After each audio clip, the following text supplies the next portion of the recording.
Hey guys, welcome back to the channel. So in today's video, we are going to be covering respiration in general. So aerobic and anaerobic respiration. So for aerobic respiration, we do know that it needs oxygen, and the basic reaction is that you convert glucose plus oxygen to go into carbon dioxide and water, and in the process creates a lot of ATP molecules. So let's go through the Krebs cycle for aerobic respiration. So this is what produces the energy and why we do aerobic respiration. So as you know, first of all, we start off with glucose, and you convert glucose into fructose 1,6-bisphosphate. Right, so imagine glucose has 1, 2, 3, 4, 5, 6 of these guys. Now fructose bisphosphate is when you have still 6 of these guys, we've got 2 extra P at the end. Hence the name bisphosphate, 1,6-bisphosphate, the 2 location of the phosphate groups. When you add these 2 phosphate groups to the end of the molecule, you kind of pull the electrons towards. So these guys are electronegative.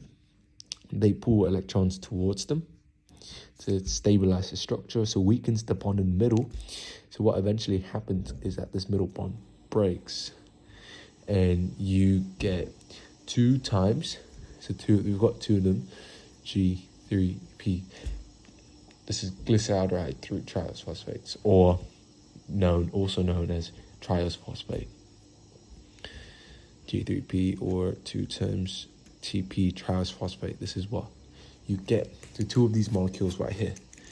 Just P, 1, 2, 3, 1, 2, 3, and P. That one, they split up. And in the process here, so as you convert glucose to this guy, of course you need to add 2 phosphate groups to the end of the molecule. So we will be using up 2 ATP, and you get 2 ADP in return. And 2 of the inorganic phosphate group joins here, right? In the process of converting fructose 1,6-bisphosphate to 2 times this guy again, right? This right here is so this step you don't need anything because it just happens on its own. What comes next is that you form 2 pyruvate, 2 times pyruvate, and what actually happens is that you create 4 ATP molecules, right? So now you got 2 pyruvates, and they look like this, right? I know it might be confusing because you're going from 2 phosphate groups here, but how do you get 4 here? So what basically happens is that substrate link phosphorylation is happening. So in the middle of this process here, as it's being converted from G3P to pyruvate, 2 additional phosphate groups are added to the molecule, but they're immediately removed, right? But it's not included in this cycle. That's why you've got 2 extra phosphate out of nowhere. So that's why you've got 1, 2, and another 2 that's been added. So this is substrate link phosphorylation.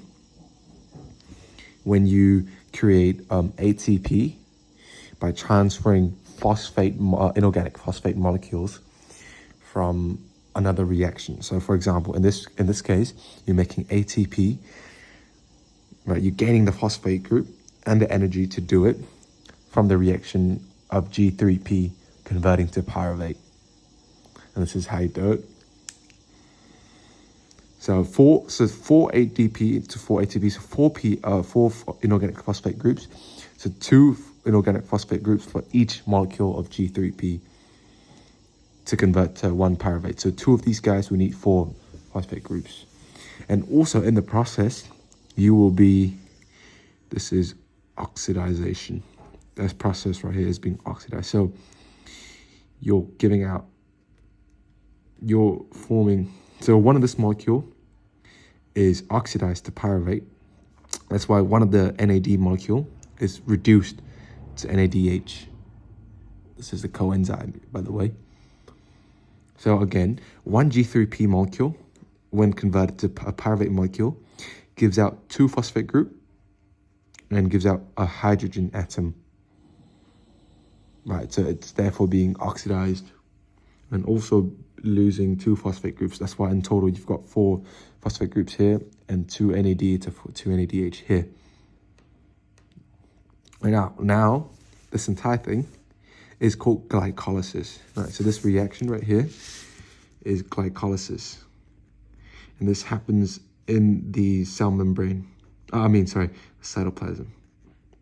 Right, so a lot of the organisms that don't have, so prokaryotes, for example, they're not membrane bound, they don't have membrane bound organelles like the nucleus, the mitochondria, etc. They only perform glycolysis because they're still making a net gain of 2 ATP, right? Because you're losing 2 ATP here, you're using 2, but you're making 4. So you're still getting a net gain of 2 ATP. So they're still making energy, but not as much as what is about to come next, right? So now what we move on is the link reaction. So I'll do link reaction.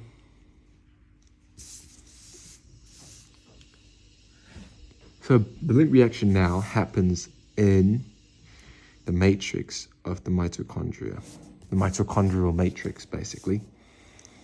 So you go from pyruvate, you go straight to 2 times acetyl-CoA. So what happens is that it's being decarboxylated, so you lose a CO2. It's being oxidized, so you lose an H2, and you're adding coenzyme A to this molecule. So at the end of the day, you get this CoA. Now, this is the molecule that you're getting. So this right here, if you're losing a CO2, it's decarboxylation, H2, which is then, of course, you can to an AD to an ADH. There we go. So each one of the pyruvate molecule loses an H. So 2 of them loses 2H. You form NAD, 2 NAD to 2 NADH. Each one of the pyruvates lose a CO2 as well. Right? Oh, yeah, because you're going from 3C to 2Cs. That's how it is. Now you've got this molecule. Sorry, guys. As a point of correction, let me just correct this, right? So each pyruvate molecule still loses 1 CO2, but now 2 of them will lose 2 CO2, and they will gain 2 CoA for each one of them. Right, so this is still the same thing. Also, these H2 here, you've actually got, so let me change this into 4H plus.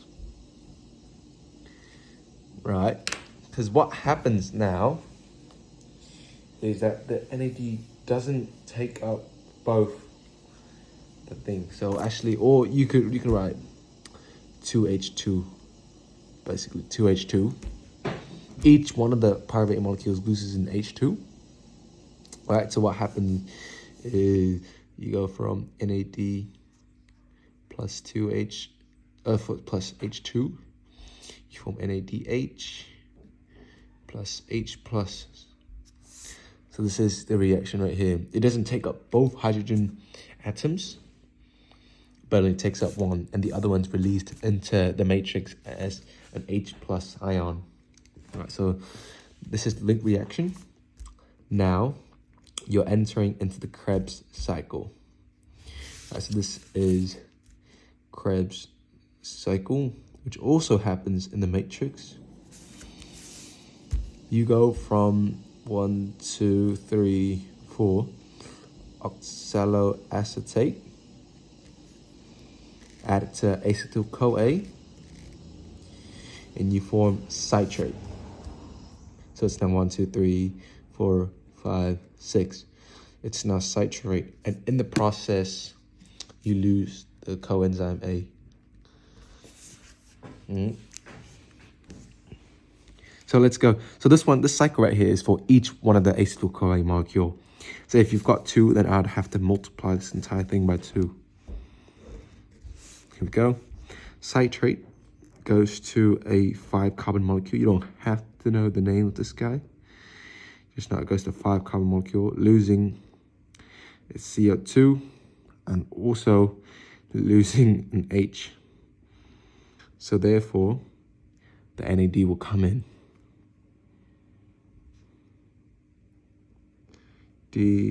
NADH. Right?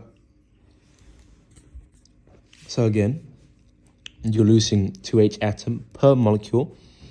Citrate goes from 6 carbon to 5 carbon, losing a CO2 and also 2 H's.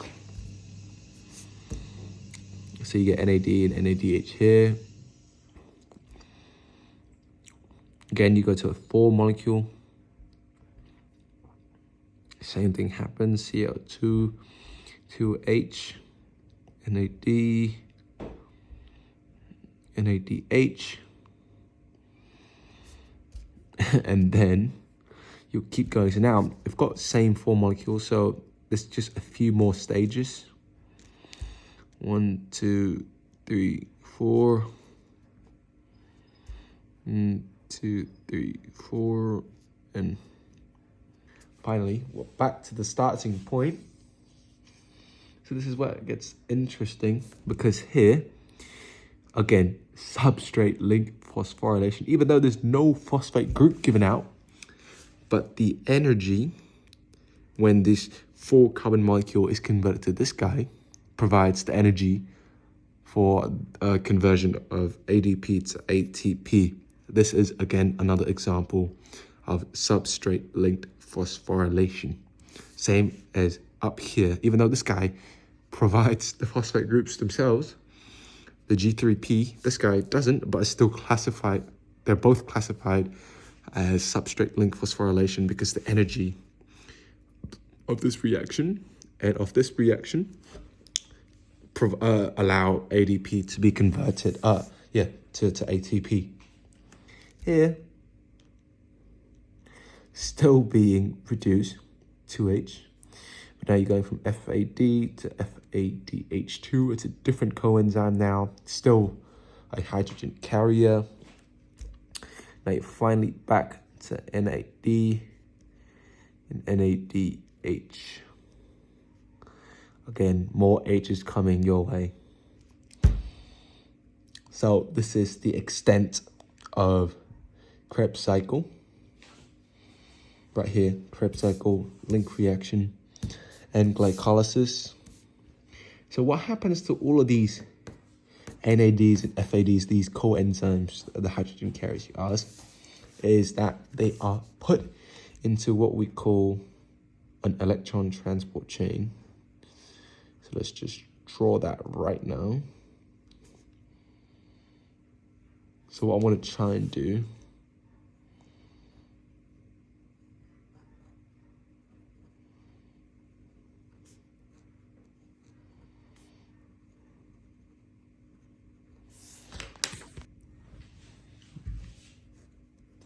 right. So we're almost done.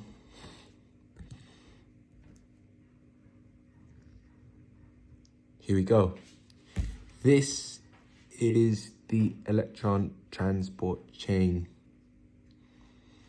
So let's go through each one of them. This is protein complex number 1, number 2, number 3, and number 4.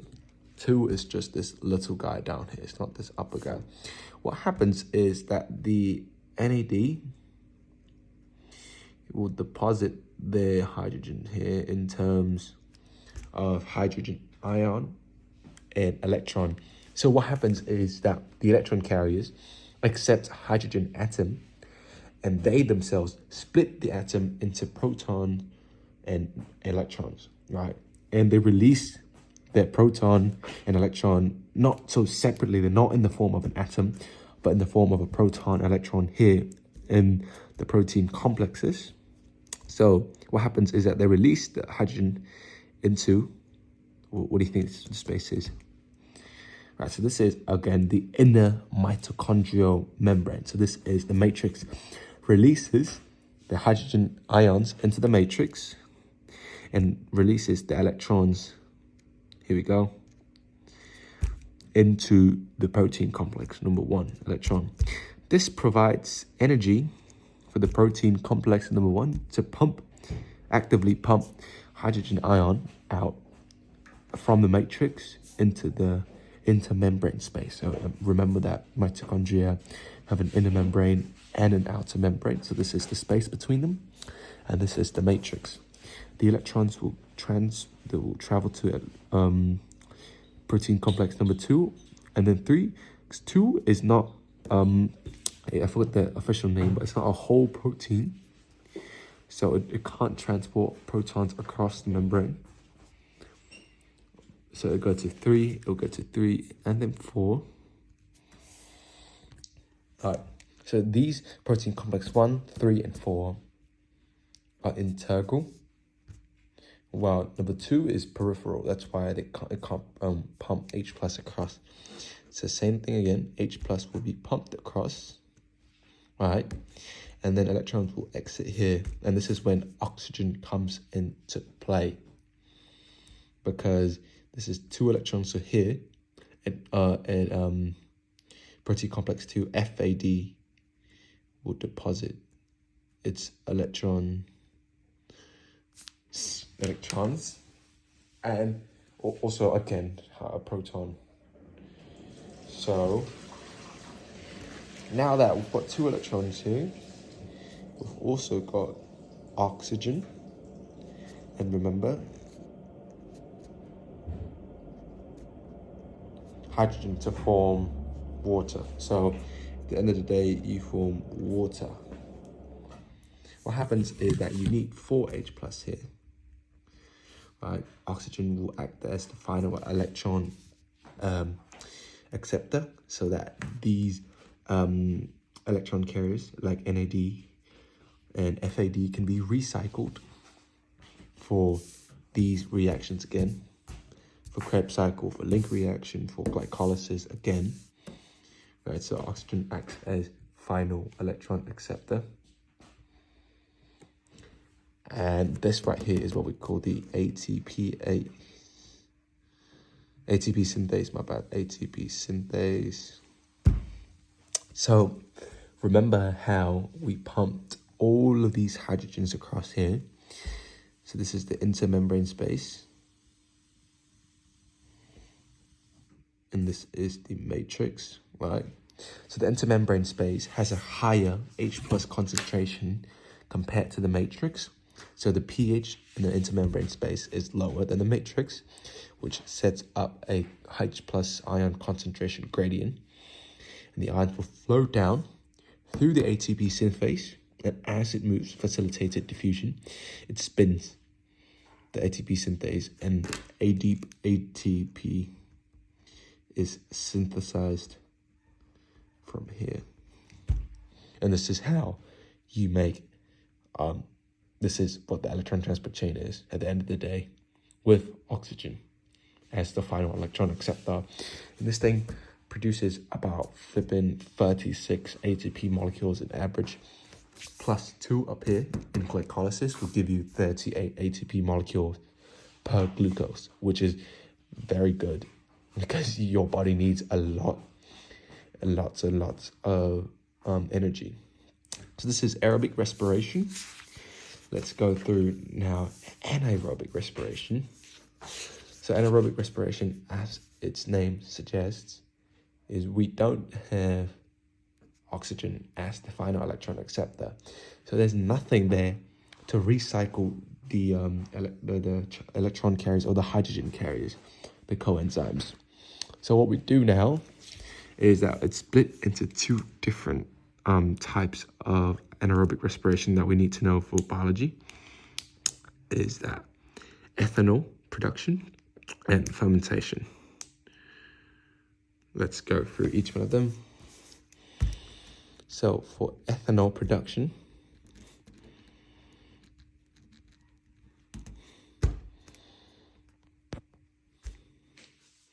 as again, ethanol production happens in yeasts, right? This is how you make your bread rise, because yeast does not bread rise, but actually fermenting alcohol and stuff, because yeast produce ethanol under anaerobic conditions when glucose is present, right? So I'll cut you the chase through glycolysis. When glucose is converted to pyruvate, right? This is the same thing, glucose to pyruvate. I'll just shorten it. Net production, you get 2 ATP net, and also you get net. You get net 4. Oops, sorry. I'll draw on this side as well. So actually, my bad.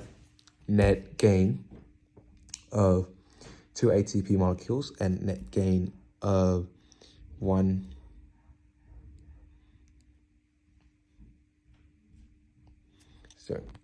So you go from glucose to 2 pyruvate, and your net gain is 2 ATP and 2 NADH.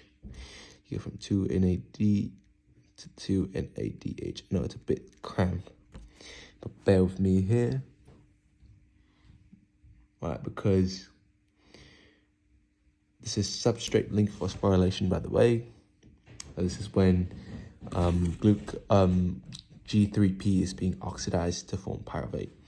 So after that, you go from pyruvate to ethanol, and then ethanol. Here you go NADH, NAD.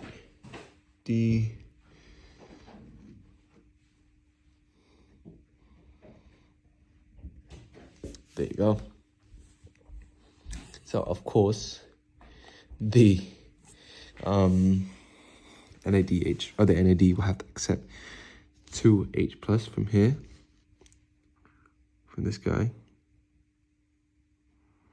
Actually, I don't have to include the NADH in the stuff here, because it's being shown right here how each of them is being produced. So you gain 2 H's, 2 NADH, 2 NAD. And this is ethanol production, anaerobic respiration. Right, so you go from pyruvate to ethanol, you lose the CO2. My bad, I forgot to tell you that. You lose the CO2 to form ethanol, and ethanol is produced. Oh wait, hold on. Ethanol is reduced to ethanol, right? Because you're oxidizing NADH to form NAD. So this guy is being reduced, and then therefore you can recycle your hydrogen carrier. For lactate fermentation, what happens is that you still got glucose, still glycolysis, 2 times pyruvate, still gain a net of 2 ATP molecules. But now they just go straight to lactate, basically. Nothing is being decarboxylated. Nothing is being like that, straight up like this. All right, and this lactate fermentation is for humans and mammals. Ethanol is for yeast, because ethanol and rice as well, because they do have ethanol dehydrogenase to break down ethanol. Lactate, you can break it down for recycling purposes, and you can basically convert this lactate backwards. So this is reversible. Lactate is recyclable. Ethanol, you can't. Right, for human. That's why we do lactate fermentation instead of ethanol fermentation. And those are the main differences between the two. Oh, this one has decarboxylation as well. This one doesn't. Both recycle NADH. That's the main function, so that glycolysis can happen again when glucose is converted to pyruvate.